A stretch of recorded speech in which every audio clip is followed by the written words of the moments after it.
বিশ্বকাপের ফাইনালে লজ্জার হার নিয়ে দেশে ফিরেছে আর্জেন্টিনা। হারের পর মন খারাপের মাঝেও আর অস্বস্তিতে পড়তে হচ্ছে লিওনেল স্কালোনির দলকে। ফিফা শুরু করতে যাচ্ছে তাদের বিরুদ্ধে তদন্ত। তবে শুধু আর্জেন্টিনাই নয়, তদন্তের মুখে পড়তে হবে স্পেনকেও।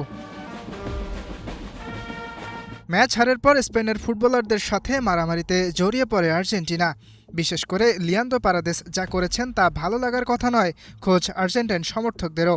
এরিক গার্সিয়ার গলা চেপে ধরেছেন, গাভীর মুখে আঘাত করেছেন। এছাড়াও রদ্রির সঙ্গে বাগবিতণ্ডা ও ধাক্কাধাক্কিতে জড়িয়ে পড়েন ওতামেন্দি ও নাহুয়েল মলিনা।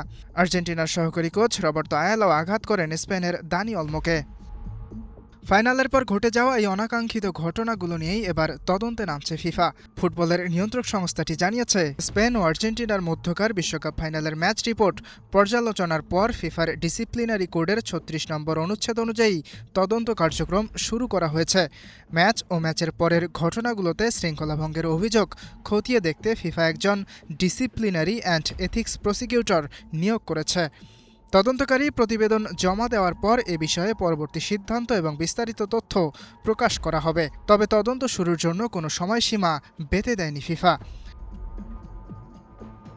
২৬ বিশ্বকাপের ফাইনাল জেতার জন্য নেমেছিল কেবল স্পেন। আর্জেন্টিনা পুরো ম্যাচে একটি অনটার্গেট শটও নিতে পারেনি। ২টি শট নিয়েছে, সেটাও ১১৬ মিনিটের পর।